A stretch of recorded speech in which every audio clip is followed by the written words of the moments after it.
నమస్తే. ప్రైమ్ 9 అధికార కార్యక్రమానికి స్వాగతం. నేడు అధికార కార్యక్రమంలో చర్చనీయాంశం ఏంటంటే కులగణన చేయని ఆంధ్రప్రదేశ్ సర్కార్. తెలంగాణ ప్రభుత్వం కామారెడ్డి డిక్లరేషన్ని దానికి అనుగుణంగా కులగణన చేసి స్థానిక సంస్థల ఎన్నికల్లో బీసీ ఎస్సీ ఎస్టీ రిజర్వేషన్ దామాషా ప్రకారం ప్రకటించి స్థానిక సంస్థల ఎన్నికలకు వెళ్ళాలని కాంగ్రెస్ ప్రభుత్వం కంకణం కట్టుకుంటే పక్కనున్నటువంటి ఆంధ్రప్రదేశ్ సర్కార్ మాత్రం ఇంతవరకు కులగణన మీద ఎటువంటి నిర్ణయం తీసుకోకపోవడంతో అక్కడ ఉన్నటువంటి బహుజన నేతలందరూ కూడా ఆందోళన చెందాల్సి వస్తుంది. దీని మీద ఈనాడు చర్చ చేద్దాం. మనకి జూమ్ ద్వారా డాక్టర్ జె పూర్ణచంద్ర గారు రిటైర్డ్ డీజీపీ, ఏపీ బీఎస్పీ కోఆర్డినేటర్గా ఉన్నారు. అలాగే జి కిరణ్ కుమార్ గారు president all India OBC students association, అలాగే టోనీ బెక్కల్ బహుజన్ యాక్టివిస్ట్గా ఉన్నారు. ఈ చర్చలో పాల్గొంటున్నారు. సార్ పూర్ణచంద్ర గారు, మీరు చెప్పండి. తెలంగాణ గవర్నమెంట్ కామారెడ్డి డిక్లరేషన్ని దాదాపుగా ఇంకొద్ది రోజుల్లో అంటే వారం 10 రోజుల వ్యవధిలో నివేదికను గవర్నమెంట్కు సమర్పిస్తే దాని ద్వారా స్థానిక సంస్థల ఎన్నికల్లో ఎవరి వాటా ఎంత అనేది దాని మీద ప్రకటించి ఎన్నికలకు పోవటానికి రెడీగా ఉన్న నేపథ్యంలో ఆంధ్రప్రదేశ్ సర్కారుకు కనీసం చీమ కుట్టినట్టు కూడా లేదు జనాభా లెక్కల మీద. దీని మీద మీ అభిప్రాయం ఏంటి సార్? పూర్ణచంద్ర గారు చెప్పండి. మీరు అన్నది నిజమేనండి. ఆంధ్రప్రదేశ్ ప్రభుత్వానికి చీమ కుట్టినట్టు కూడా లేదు. మరి ఆంధ్రప్రదేశ్ ప్రభుత్వం చంద్రబాబు ప్రభుత్వం కన్నా రేవంత్ రెడ్డి ప్రభుత్వం ముందుంది. తెలంగాణలో బీసీ సంఘాలు కానీ బీసీ ఇంటలెక్చువల్ ఫోరం కానీ చేసినటువంటి ఉద్యమాల ఫలితంగా నేషనల్ పాలసీ, కాంగ్రెస్ నేషనల్ పాలసీకి అనుగుణంగా ఉంది కాబట్టి స్పందించారు. ఇక్కడ కూడా తెలంగాణలో డిలే చేసేటువంటి కార్యక్రమం జరిగింది. కానీ బీసీ సంఘాలు, అలానే బీసీ ఇంటలెక్చువల్ ఫోరం, అలానే తీన్మార్ మల్లన్న ముఖ్యంగా యాక్టివ్ గా ఉండటం వలన అటు చిరంజీవులు గారు ఐఏఎస్ వివిధ సంఘాల నాయకులను కోఆర్డినేట్ చేసుకుంటూ ముందుకు పోవటం, మరి ఇక్కడ మీడియాలో కూడా బీసీ సంఘాలకు సంబంధించి కొంచెం వార్తలు కూడా మీడియా కవరేజ్ బాగా ఇవ్వటం వల్ల కానీ రకరకాల కారణాల చేత ఈ రోజున రేవంత్ రెడ్డి ప్రభుత్వం ముందుంది చంద్రబాబు ప్రభుత్వం. కులగణన చేసినాక మరి అది ఆ కులగణన ఎలా ఉంటుంది, దానివల్ల ఏమవుతుంది, దానికి ఏ రకమైన కుట్రలతో దాన్ని ఆపడానికి ప్రయత్నిస్తారు అనే విషయాలు తెలంగాణకి విషయంలో ఉంటే, ఆంధ్రప్రదేశ్ ప్రభుత్వం అయితే అసలు ఇంతవరకు ముందడుగు వేయలేదు. తెలంగాణలో ఎట్లయితే కామారెడ్డి డిక్లరేషన్ ఇచ్చారో బీసీల గురించి, అదే మాదిరిగా చంద్రబాబు ప్రభుత్వం కూడా టీడీపీ మేనిఫెస్టోలో స్థానిక సంస్థల్లో 34% రిజర్వేషన్ ఇస్తామని చెప్పి, ఎవరికైతే సరి అయినటువంటి ప్రాతినిధ్యం లేదో ఆ కులాలకి నామినేటెడ్ పోస్టులు ఇస్తామని చెప్పి, బీసీ సంరక్షణ చట్టం చేస్తామని చెప్పి మరి ఈ మేనిఫెస్టోలో పొందుపరిచారు చంద్రబాబు నాయుడు. అయితే మరి ఆయన చేసిన తర్వాత దాని మీద ఆయన ఏం మాట్లాడట్లేదు.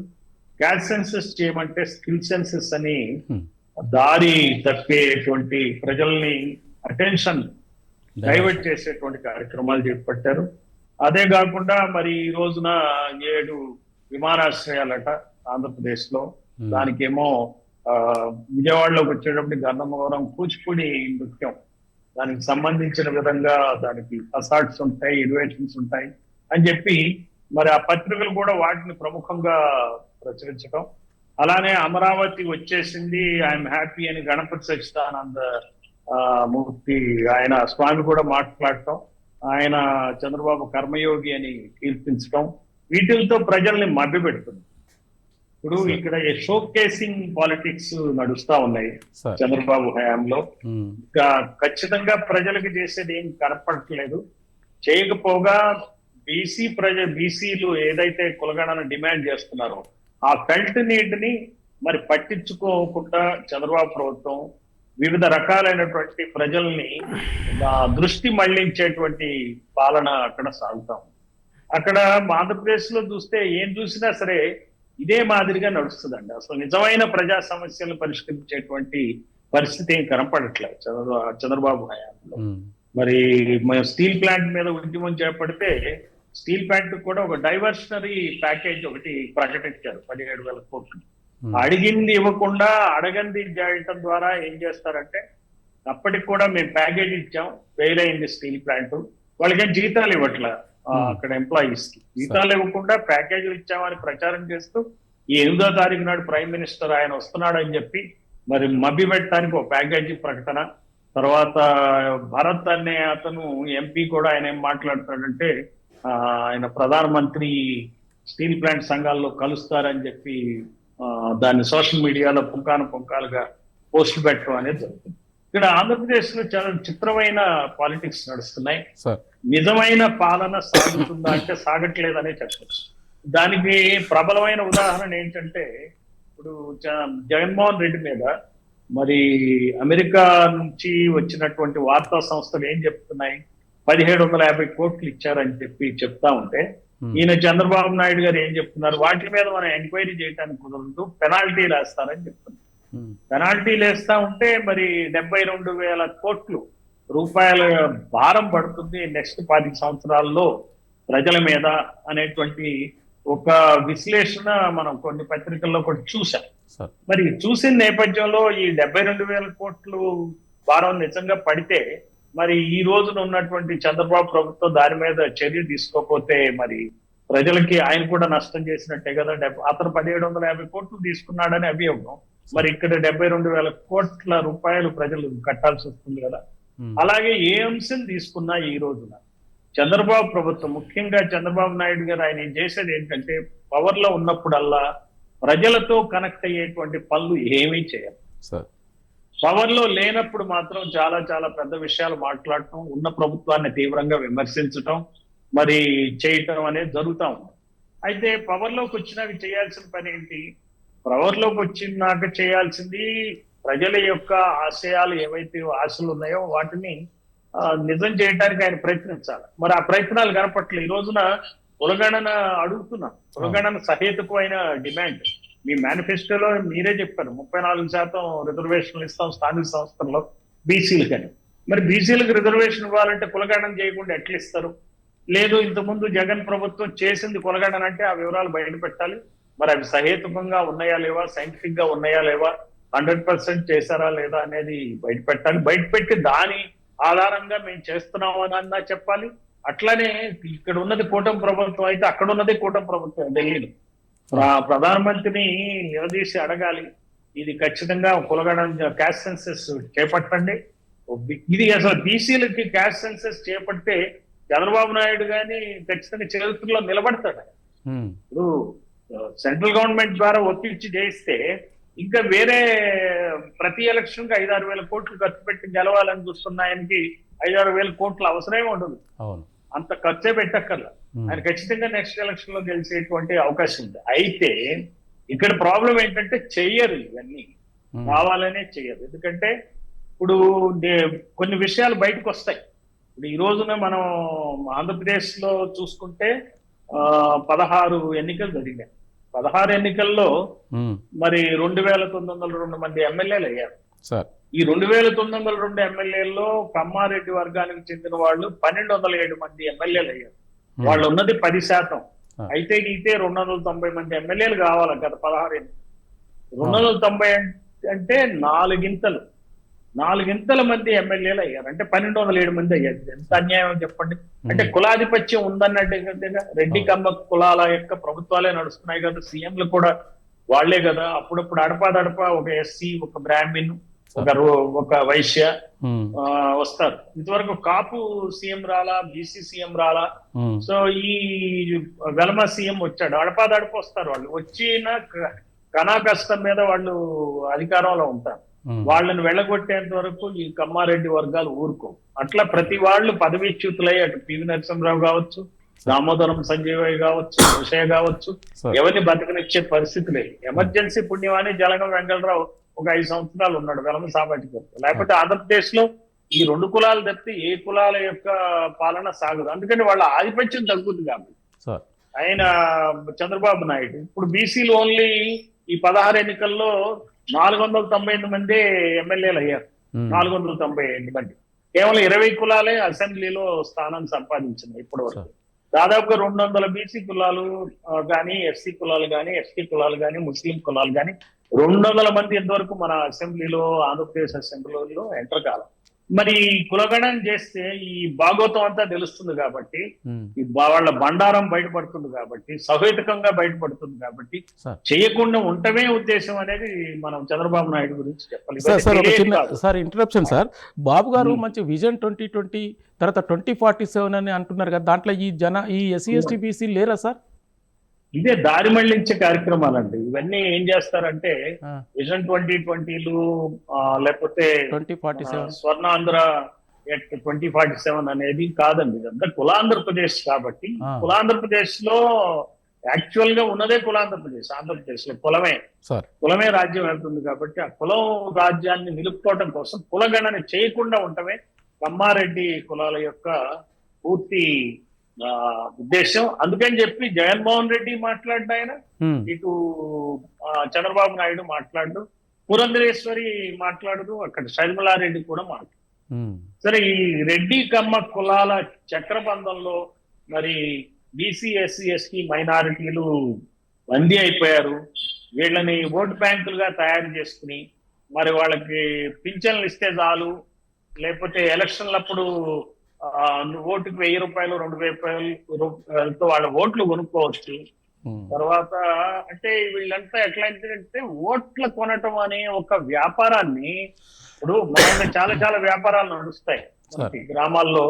ఈ కొబ్బరి తోటలు ఉంటాయి, కొబ్బరికాయలు కొంటారు, అట్లానే మామిడికాయలు కొంటారు, కూరగాయలు కొంటారు, వడ్లు కొంటారు. ఇవన్నిటికీ కొనే వ్యవస్థలు చాలా బలంగా ఉంటాయి. ఉమ్, సేకరించే వ్యవస్థలు, ట్రేడర్స్ వీళ్ళు ఉంటారు. సార్ ఈ చేసి వాళ్ళు పకడ్బందీగా రేట్లని నియంత్రిస్తారు అనమాట. అందుకే గిట్టుబాటు ధరలు లేకుండా వ్యవసాయ ఉత్పత్తులు అమ్ముకుంటారు. అలానే వీళ్ళు కూడా, ఈ రాజకీయ నాయకులు ఆంధ్రప్రదేశ్ లో, అటు జగన్మోహన్ రెడ్డి కుల నాయకులు కానీ, ఇటు చంద్రబాబు కుల నాయకులు కానీ చేసే పని ఏంటంటే, ఈ ఓట్లను కొనుగోలు కార్యక్రమం అనే దాన్ని చాలా బాగా సిస్టమటైజ్ చేశారు కాబట్టి మనకి ఎన్ని ఓట్లు పడతాయి, మన ఓట్ బ్యాంక్ అంటారు. అందుకని ఓట్ బ్యాంక్ అంటే బ్యాంకే, డబ్బులు ఉంటాయి అందులో, డబ్బులు ఉంటాయి కాబట్టి ఓట్ బ్యాంక్. ఈ ఓట్ బ్యాంకుల పాస్వర్డ్లు, పిన్ నంబర్లు, ఓటీపీలు అన్ని వీళ్ళ దగ్గర ఉంటాయి. బీసీలు ఓట్ బ్యాంక్ ఓటీపీ లేకపోతే పిన్ నంబర్ కానీ పాస్వర్డ్ కానీ టీడీపీ దగ్గర, అలాగే ఎస్సీ ఓట్ బ్యాంక్ పాస్వర్డ్ కానీ పిన్ నంబర్ కానీ ఓటీపీ కానీ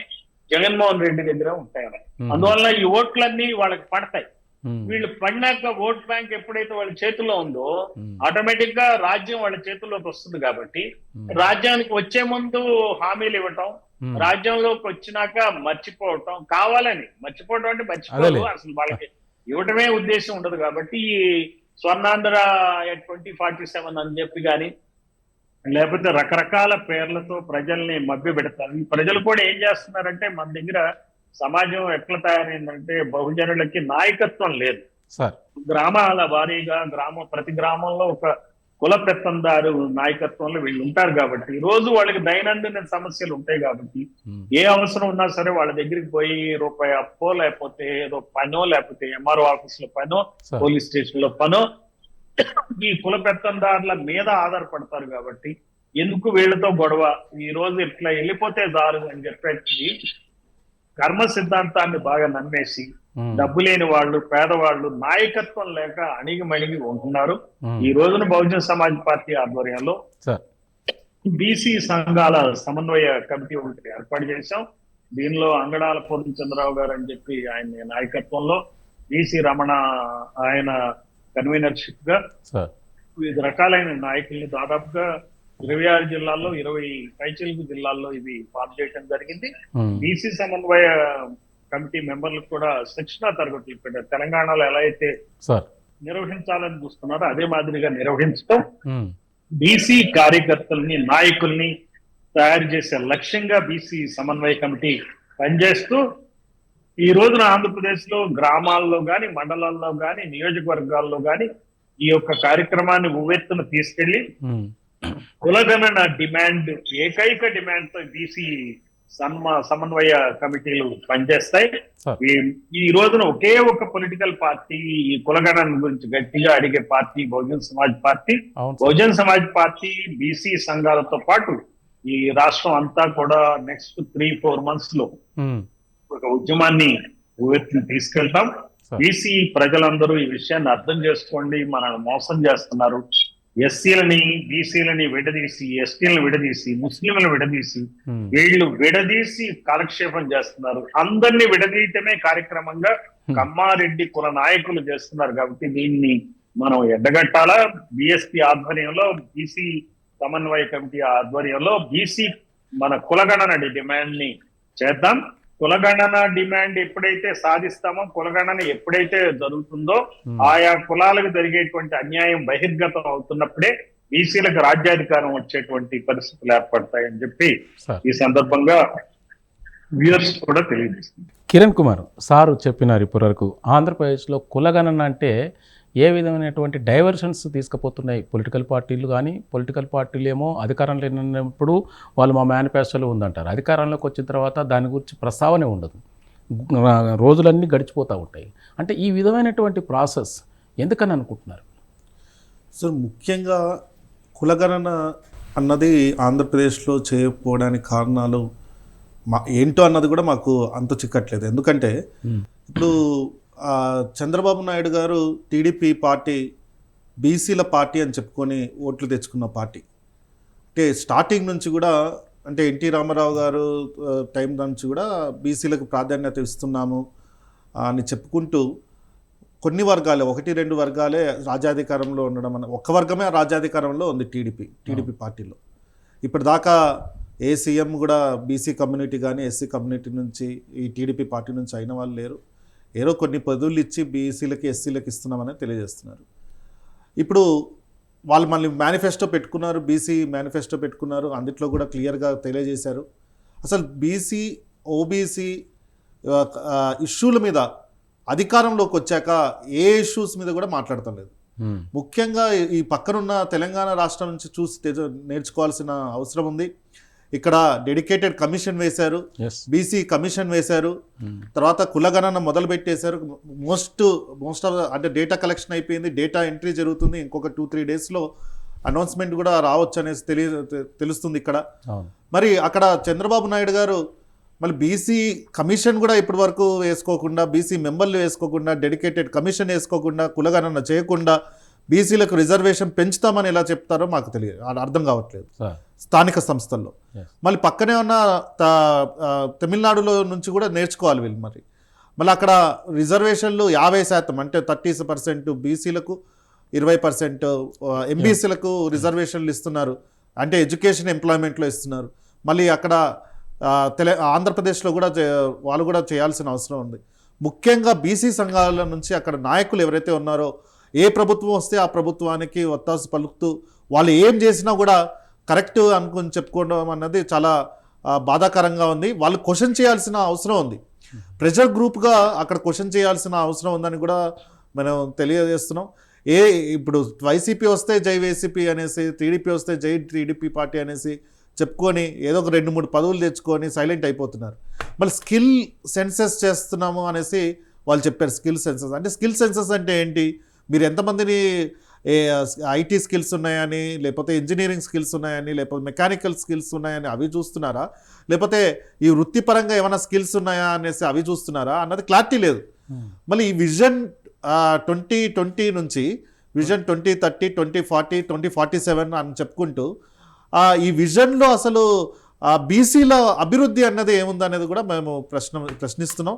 మొదటిగా మొదలు పెట్టాల్సిన స్టెప్ ఏదైతే ఉందో అది ఇప్పుడు దాకా వేయలేదు. ఒకటి డెడికేటెడ్ కమిషన్ వేయలేదు, బీసీ కమిషన్ వేయలేదు, అక్కడ BC caste senses caste survey మొదలు పెట్టలేదు. పోనీ ఇది పక్కన పెడితే, పోనీ మీరు మొదలు పెట్టకపోయినా మీకు 16 మంది ఎంపీలతో ఈరోజు కేంద్ర ప్రభుత్వం నించుంది కదా. అక్కడ కేంద్ర ప్రభుత్వం కులగణన చేయాలని ఒత్తిడి కూడా తీసుకురావాలి. ఇప్పుడు దాకా at least Nitish Kumar government, JDU వాళ్ళు అక్కడ మద్దతు ఇస్తూ కులగణన చేయాలని స్టేట్మెంట్స్ ఇస్తూ ఉంటే అక్కడ ప్రతిసారి మళ్ళీ ఇక్కడ టీడీపీ పార్టీ 16 మంది ఎంపీలు గెలిపించుకొని ఈరోజు మీరు అక్కడ ప్రెషర్ పెట్టకపోవడం అన్నది కూడా చాలా బాధాకరంగా ఉంది. మీరు బీసీ పార్టీ, మీకు ఇచ్చిన సపోర్టే బీసీలు, మీకు ఇచ్చిన స్ట్రెంత్, మీకున్న స్ట్రెంతే బీసీలు. మళ్ళీ ఆ బీసీల అభివృద్ధి కోసం, బీసీ సామాజిక అభివృద్ధి కోసం మీరు ఇప్పుడు ఏం చేస్తున్నారు? అసలు ఏం చేయట్లేదు అనేసే తెలుస్తుంది. ఇప్పుడు మా స్కాలర్షిప్స్ అన్ని పెండింగ్ ఉంది. ఓవర్సీస్ స్కాలర్షిప్స్, ఎస్సీ ఎస్టీ బీసీలకు ఉన్న ఓవర్సీస్ స్కాలర్షిప్స్ ఇప్పుడు దాకా నోటిఫై చేయలేదు. మళ్ళీ మీరు ఆ ఎడ్యుకేషన్ మినిస్టర్ చంద్రబాబు నాయుడు గారి కుమారుడే ఉన్నారు, లోకేష్ గారు ఉన్నారు. మళ్ళీ లోకేష్ గారు దీని మీద చిత్తశుద్ధి లేదు. బీసీ స్కాలర్షిప్లు లేదు, బీసీలకు వస్తున్న రీఇంబర్స్మెంట్స్ 3-4 ఇయర్స్ నుంచి ఉంది. సో ఇవన్నీ కూడా మేము తెలుస్తుంది ఏంటంటే బీసీలు గుడ్డిగా మీకు ఓట్లు వేస్తారని అనుకోవద్దని, ప్రతిసారి నమ్మి మీకు ఓట్లు వేస్తారని వెంటనే కులగణన అన్నది స్టార్ట్ చేయాలి. బీసీ కమిషన్ మెంబర్స్ని, బీసీ కమిషన్ చైర్మన్ని అపాయింట్ చేసుకుంటూ డెడికేటెడ్ కమిషన్ని అపాయింట్ చేసేసి మీరు రిజర్వేషన్ శాతం ఏదైతే ఉందో, ప్రభుత్వం తగ్గించిన శాతం ఏదైతే ఉందో దానికి అక్కడున్న జనాభా ఎంత ఉందో చూసుకొని అంత శాతం బీసీలకు రిజర్వేషన్ ఇచ్చాకే లోకల్ బాడీస్ తర్వాత మున్సిపల్ ఎలక్షన్స్కి వెళ్ళాలని కూడా మేము డిమాండ్ చేస్తున్నాం. దాంతోపాటు ముఖ్యంగా ఇది ఒక ఆపర్చునిటీగా చూడాల్సిన అవసరం ఉంది పవన్ కళ్యాణ్ గారు. ఇప్పుడు అక్కడ స్పేస్ ఉంది, ఇక్కడ బీసీల ఇష్యూస్ మీద మాట్లాడండి, మీరు మాట్లాడి బీసీల ఇష్యూస్ కోసం పోరాడండి. చాలా వెనుకబడి ఉన్నారు బీసీ కమ్యూనిటీ అక్కడ చాలా వెనుకబడి ఉన్నారు. అక్కడ నుంచి కూడా ఇక్కడ మీరు కేంద్ర ప్రభుత్వంలో కీలక భాగస్వాములుగా ఉన్నారు, రాష్ట్ర ప్రభుత్వంలో కూడా కీలక భాగస్వామ్యంగా ఉన్నారు. కాబట్టి పవన్ కళ్యాణ్ గారు ఈ ఇష్యూ మీద మాట్లాడాల్సిన అవసరం ఉంది. మళ్ళీ అప్పుడే అభివృద్ధి అనేది జరుగుతుంది. దీన్ని ఒక అడ్వాంటేజ్గా కూడా చూడాల్సిన పొలిటికల్ వ్యాక్యూమ్ అక్కడ ఏదైతే ఉందో దాన్ని కనుక జనసేన పార్టీ ఒక అడ్వాంటేజ్గా చూసి దాన్ని ఫిల్ చేస్తే కనుక బాగుంటుంది. ఇంకపోతే అన్ని రాజకీయ పార్టీలు, కాంగ్రెస్ పార్టీ నుంచి బీజేపీ నుంచి నేషనల్ పార్టీలు, మళ్ళీ టీడీపీ కానీ జనసేన కానీ ఏ పార్టీ కూడా ఈరోజు క్యాస్ట్ సెన్సస్ గురించి మాట్లాడకపోవడం అన్నది చాలా బాధాకరం. ఓన్లీ బీఎస్పీ పార్టీనే మొత్తం జిల్లాల్లో ఈ కులగణన గురించి బీసీల అభివృద్ధి కోసం వీళ్ళందరూ కూడా కంకణం కట్టుకొని అక్కడ పోరాడుతున్నారు. బీసీలకు ముఖ్యంగా పూర్ణచంద్రరావు గారు చాలా ఇష్యూస్ మీద, బీసీ ఇష్యూస్ మీద అక్కడ చాలా లేవనెత్తారు. మొన్ననే గవర్నర్ గారికి కూడా లేఖలు రాశారు. సో బీఎస్పీ పార్టీ అక్కడ పనిచేస్తుంది కాబట్టి ఇంటెలెక్చువల్స్ ఎవరైతే ఉన్నారో, ప్రొఫెషనల్స్ ఎవరైతే ఉన్నారో, విద్యార్థులు ఎవరైతే ఉన్నారో వీళ్ళందరూ కూడా జతగట్టుకొని ఏ పార్టీ అయితే బీసీ కులగణనని అలాగే బీసీ సమస్యల మీద పోరాడతారో ఆ పార్టీలతో జతగట్టి రేపొద్దున ఇష్యూస్ని సాల్వ్ చేసుకోవాల్సిన అవసరం కూడా ఉందనేసి కూడా all India OBC students association తరపు నుంచి మేము తెలియజేస్తున్నాం. ఓకే, థ్యాంక్ యూ కిరణ్ గారు. టోనీ బెక్కర్ గారు మీరు చెప్పండి, ఇప్పటివరకు పూర్ణచంద్ర గారు సార్ చెప్పింది విన్నారు, అట్లే కిరణ్ కుమార్ చెప్పింది విన్నారు. మీరు ఒక సీనియర్ జర్నలిస్ట్గా, బహుజన యాక్టివిస్ట్గా, అంటే ఆంధ్రప్రదేశ్లో పవన్ కళ్యాణ్ లాంటి వాళ్ళు సామాజిక కోణం గురించి పదే పదే చెప్పే పవన్ కళ్యాణ్ లాంటి వారు కూడా ఇప్పుడు ప్రభుత్వంలో ఉన్నారు. చంద్రబాబు నాయుడు గారు గత కొంతకాలం నుంచి చూస్తే అన్ని డైవర్షన్ పాలిటిక్స్ తీసుకొస్తున్నారనే దాని మీద ఇప్పటివరకు పూర్ణచంద్ర గారు చెప్పారు, అట్నే కిరణ్ కుమార్ గారు కూడా చెప్పినారు.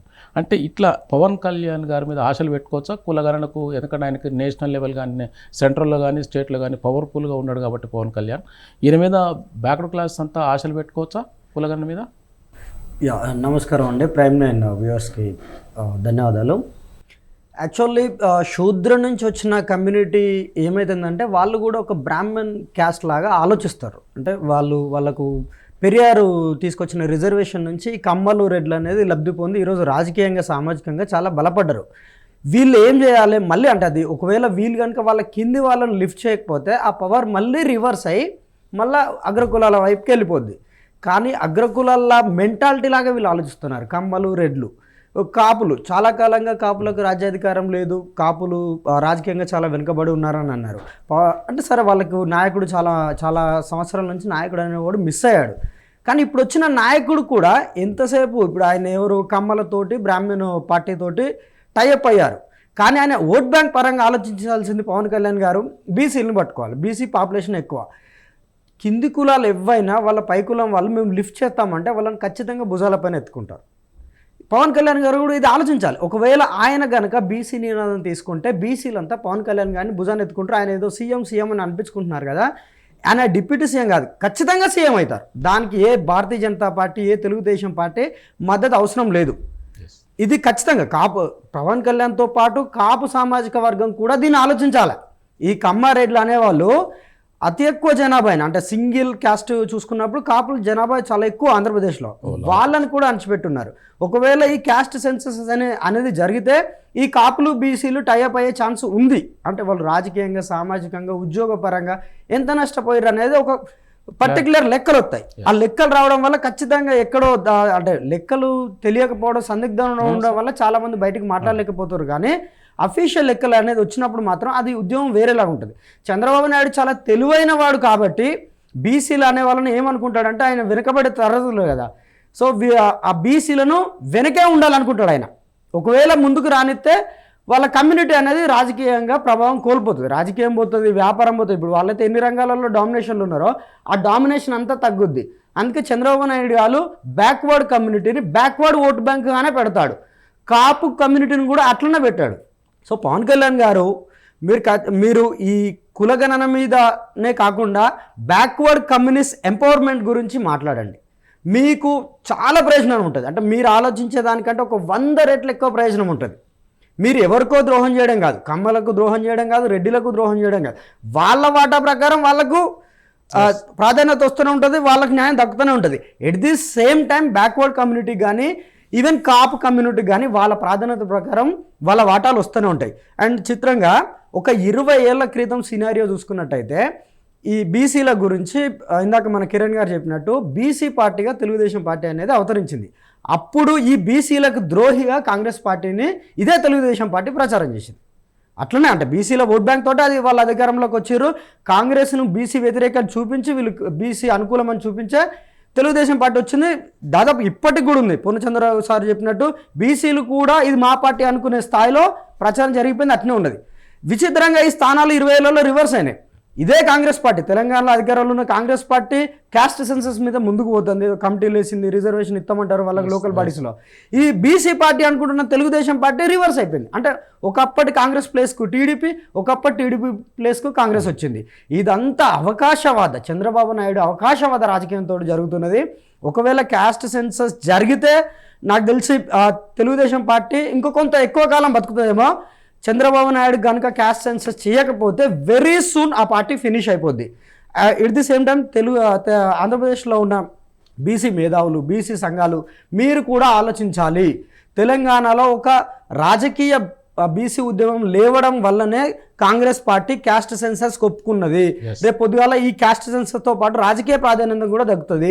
ఆంధ్రప్రదేశ్లో ఉన్న బీసీ సంఘాలు, మేధావులు, ఇతర పార్టీలు మీరు కూడా ఈ ఉద్యమాన్ని రాజకీయ ఉద్యమం వైపు మళ్లించండి. మీకు ఏ రాజకీయ పార్టీ అయితే ఈ కులగణన గురించి కానీ బీసీ ప్రాధాన్యత గురించి కానీ సపోర్ట్ చేస్తుందో వాళ్ళకి బహిరంగ మద్దతు ఇవ్వండి, తప్పేం లేదు. అప్పుడు మాత్రమే ఇప్పుడు అధికారంలో ఉన్న కూటమి ప్రభుత్వం అయినా ఇంకే పార్టీ అయినా దిగొచ్చి ఖచ్చితంగా మీ డిమాండ్లకు ఒప్పుకుంటుంది. అప్పుడు మాత్రమే న్యాయం జరుగుతుంది. ప్రస్తుతానికి బహుజన్ సమాజ్ పార్టీ చాలా అద్భుతంగా దీని మీద పనిచేస్తుంది. వాళ్ళకి వాయిస్ ఇవ్వండి, వాళ్ళకి మద్దతు ఇవ్వండి. వాళ్ళకి మద్దతు ఇవ్వడం కాదు, అవసరం అనుకుంటే బీఎస్పీని మీ మద్దతు తీసుకోండి, మీకేం కావాలో బీఎస్పీ నుండి తీసుకోండి, ఖచ్చితంగా వాళ్ళు ఇస్తారు. వాళ్ళ ఉద్దేశమే అది, ఎవరెంతో వారికి అంత ఉండాలనే ఉద్దేశం నినాదంతో బహుజన్ సమాజ్ పార్టీ వస్తుంది. సో బహుజన్ సమాజ్ పార్టీ మీకు అధికారంలోకి వచ్చి ఇవ్వకపోయినా రాజకీయంగా బలం వచ్చినప్పుడు చంద్రబాబు నాయుడు ఖచ్చితంగా దిగొత్తాడు. పవన్ కళ్యాణ్ గారు కూడా ఇది దృష్టిలో పెట్టుకోవాలి. ఖచ్చితంగా కాపు కమ్యూనిటీ నుండి సీఎం కావాలని బహుజనులుగా మేము కూడా కోరుకుంటున్నాం సార్. పవన్ కళ్యాణ్ సార్ మీరు ఖచ్చితంగా ఈ కులగణనకు సపోర్ట్ చేయండి, మీ ప్రభుత్వాన్ని నుంచి కదలికో తీసుకురండి, ముఖ్యమంత్రి గారితో మాట్లాడండి, మోడీ గారితో మాట్లాడండి. ఒకవేళ వాళ్ళు కనుక దీనికి అనుకూలంగా లేకుంటే మీరు బయటికి రండి. బీసీ బహుజన్ కమ్యూనిటీ మిమ్మల్ని సీఎం చేసే బాధ్యత బహుజన్ కమ్యూనిటీ తీసుకుంటుంది. ఓకే, థ్యాంక్ యూ టోనీ గారు.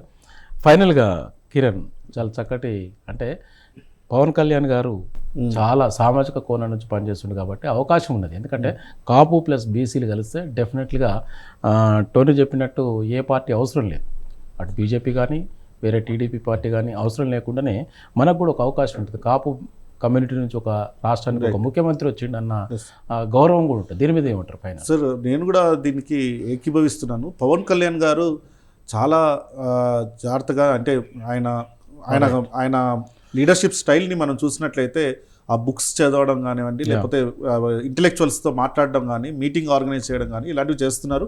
ఇంకొంచెం ఇంట్లో డీప్గా వెళ్ళి ఈ బీసీ సంఘాలు, బీసీ ఇంటెలెక్చువల్స్, బీసీ ప్రొఫెషనల్స్ అవసరమైతే వేరే పార్టీ వాళ్ళతో కూడా సంప్రదించి దీని మీద డిసిషన్ తీసుకొని ఆయన ఒక ఉద్యమంగా చేస్తే కనుక ఆయన రాజ్యాధికారం సాధించే దిశగా వెళ్తారని కూడా తెలియజేస్తారు. ఈ పార్టీలకు అనుబంధంగా కాకుండా ఇండిపెండెంట్గా ఆయన ఎదిగితే కనుక ఖచ్చితంగా సీఎం వరకు రీచ్ అయ్యి బీసీలకు ఎంపవర్మెంట్ చేసే క్రమంలో ఆయన ఉంటారని కూడా మేము భావిస్తాం. థ్యాంక్ యూ ఈనాటి చర్చలో పాల్గొని చక్కటి సూచనలు చేసినటువంటి మాజీ DGP, AP BSP coordinator Purnachandrarao గారికి, అలాగే జి కిరణ్ కుమార్ గారికి, అలాగే టోనీ బెక్కల్ గారికి థ్యాంక్ యూ.